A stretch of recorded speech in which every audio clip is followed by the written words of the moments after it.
মরশুমের শুরুতেই জমে উঠল উত্তর দিনাজপুর জেলার কালিয়াগঞ্জের লিচু বাজার। তার উপর সামনে জামাই ষষ্ঠী উৎসব, তাই নানা জাতের লাল টসটসে জিভে জল আনা লিচু এই বাজার থেকে পাড়ি দিচ্ছে উত্তরবঙ্গের জেলাগুলির সাথে পাশের রাজ্য বিহার ও ঝাড়খণ্ডে।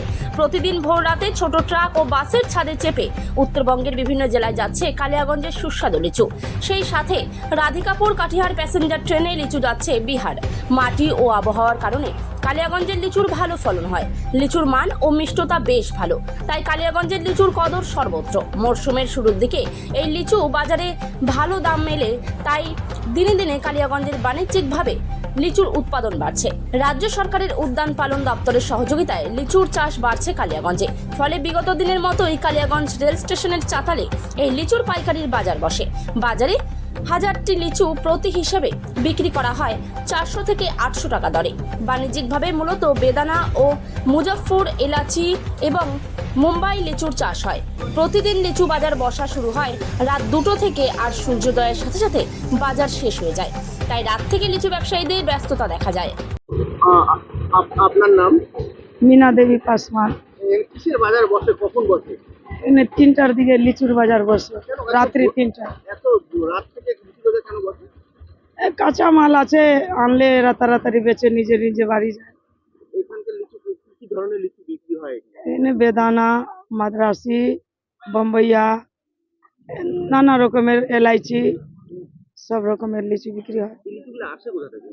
সব কালিয়াগঞ্জের লিচু। আর এই বেশিরভাগ লিচু যায় কোথায়? এটা যায় আপনার রায়গঞ্জও যায়, হেমতাবাদও যায়, বালুঘাটও যায়, গঙ্গারামপুরও যায়, কিছুটা এটা হয়ে বিহারও যায়। বিহারে যায়। হ্যাঁ, এখন এত পরিমাণ লিচু কেন যাচ্ছে? এই ফলের সিজন আছে, আম লিচুর সিজন আছে, তার জন্য। সামনে তো জানা। হ্যাঁ, জামাই ষষ্ঠী আছে। এই লিচুগুলো কি করে এখানে বিক্রি হয়? এখানে 2000 টাকা হাজার, 2500 টাকা হাজার, 1500 হাজার, 500 টাকা হাজার, এরকম যায়, যেমন মাল তেমন দাম।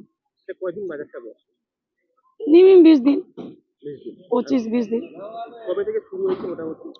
মোটামুটি 22 তারিখ তো 20, 18, 15 তারিখ থেকে শুরু হয়েছে। এটা চলবে মোটামুটি কতদিন, যত আমদানি থাকবে না? হ্যাঁ, আমদানি যতদিন থাকে। কেমন ব্যবসা হচ্ছে এখানে বাজারে? আমি তো দীর্ঘদিন, আমি তো 40 বছর 45 বছর থেকে ব্যবসা করতেছি। এখন এইরকমই করে আমার চলে যাচ্ছে দিন। রোডের মধ্যে বেচি, মাল কিনি এখানে, রোডে বেচি। আপনার নাম? সন্দীপন বোস। আমাদের বাগানে লিচু এগুলো সব। এই সময়টা লিচু সিজন, এই সময় লিচুটা বিক্রি হয় পাইকারি। গঙ্গারামপুর, বুনিয়াদপুর, কৃষ্ণমন্ডি, কালিয়াগঞ্জ, বারসই, শালমারি, সোনালি এগুলোতে মাল যায়। রায়গঞ্জ যায়, ভ্যারাইটিস কোয়ালিটি, ভ্যারাইটিস রকম মাল। এখানে বোম্বাই, মাদ্রাজি আর এলাচি এগুলো বিক্রি হয়। সামনে তো তোমার হলো এই ধরনের কেমন চাহিদা আছে? ষষ্ঠীর চাহিদা তো বলা যাচ্ছে না, এখন আগামীকালে উপরে বাজার বুঝে যাবে। রবিবার, শনিবার, রবিবার হচ্ছে জামাই ষষ্ঠী। এখন দেখা যাক কি বাজার হচ্ছে। আশা তো অনেক, বুক ভর্তি আশা আছে। এখন দেখা যাক মালের আমদানির উপরে। মোটামুটি এবার বৃষ্টি বাদলের জন্য ফলনটা ভালো নেই, মোটামুটি মাল হয়েছে। যাক, যেটুকু হচ্ছে সবাই মিলে, গরিব মানুষ সবাই মিলে করে খাচ্ছে, এটাই মেলা। লিচু ভ্যারাইটি রকম, 300 টাকা থেকে 400 টাকা, 500 টাকা, 600 টাকা, 1000, 1100 করে লিচু বিক্রি হয়। আমাদের বান্ডিল হচ্ছে 1100। হ্যাঁ, লিচু 400 টাকা থেকে শুরু করে 1200 টাকা, 1300 টাকা পর্যন্ত বান্ডিলে বিক্রি হয়।